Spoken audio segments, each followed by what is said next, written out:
नमस्कार किसान भाइयों, welcome to my YouTube channel farming with Piyush. किसान साथियों, आज हम इस वीडियो में बात करने वाले हैं नैनो यूरिया या जिसे हम तरल यूरिया भी कहते हैं, इसके बारे में कि तरल यूरिया का प्रयोग आपको अपने धान के फसलों में किस प्रकार से करना है, कितनी मात्रा में करनी है और कब करनी है। इस तरल यूरिया या नैनो यूरिया के क्या क्या फ़ायदे होते हैं और क्या क्या नुकसान होते हैं, सारी जानकारी हम इस वीडियो में देने वाले हैं। तो वीडियो को अंत तक ज़रूर देखिएगा और यदि आप चैनल पर पहली बार आए हैं तो चैनल को सब्सक्राइब ज़रूर करें। किसान भाई, जैसे कि आप देख रहे हैं, यह जो धान का फसल है वह करीबन 35 से 40 दिनों का हो चुका है। अब इसमें यूरिया का सेकंड डोज डालने का समय आ गया है।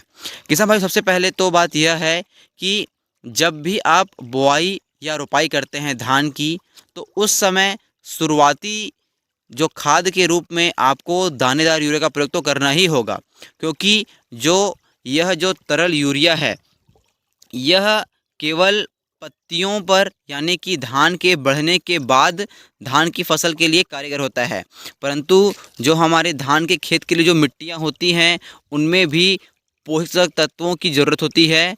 तो उसके लिए हमें अपने शुरुआती यानी कि जब धान को हम रोपाई या बुआई करते हैं तो उस समय उसमें पहले डोज या जो पहले खाद के रूप में हमें दानेदार यूरिया का प्रयोग करना ही हो पड़ेगा, जिससे कि जो मिट्टियों को जो पोषक तत्व जो है अच्छी तरीके से जो नाइट्रोजन है वो मिल पाएगी। उसके बाद जब भी आप अपने धान के फसलों में जब सेकंड डोज खाद का डालते हैं, तब उस समय आप नैनो यूरिया या तरल यूरिया का प्रयोग कर सकते हैं। जैसे भाई, ये तरल यूरिया क्या होता है? जो तरल यूरिया है वह इफ़को जो सरकारी कंपनी है या खाद बनाने वाली कंपनी है जो गवर्नमेंट से मान्यता प्राप्त है, इसके द्वारा बनाया गया एक प्रकार का तरल यूरिया है, जो आपको बहुत ही कम दाम में और बोला जाए तो जो दानेदार यूरिया होता है उसके कंपेयर में सस्ता या हल्का रूप में मिल जाता है। किसान भाइयों, यदि हम इसके कीमत की बात करें तो यह जो 500 ml का जो बॉटल है वह आपको 250 रुपये से लेकर 200 रुपये तक का मिल जाता है।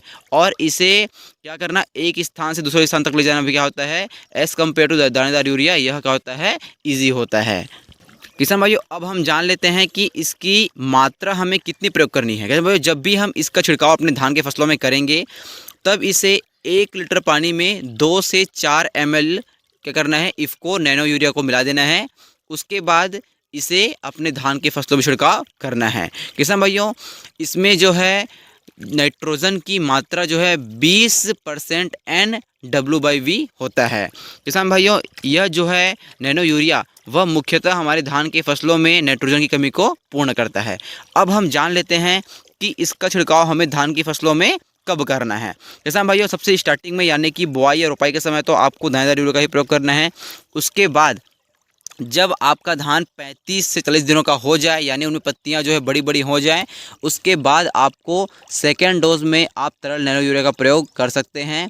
इसका उपयोग आप 1 लीटर पानी में 2 से 4 ml तक का कर सकते हैं।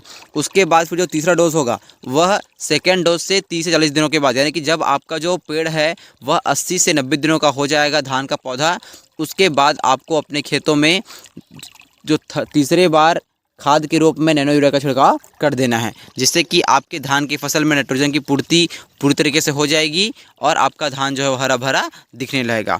किसान भाइयों, यह बात हुई धान के फसल में नैनो यूरिया के प्रयोग के बारे में। मुझे लगता है कि आपको यह वीडियो अच्छी लगी होगी। यदि वीडियो अच्छी लगी हो तो वीडियो को लाइक करें, चैनल को सब्सक्राइब करें और इसे अधिक से अधिक किसान भाइयों तक का शेयर ज़रूर करें। धन्यवाद।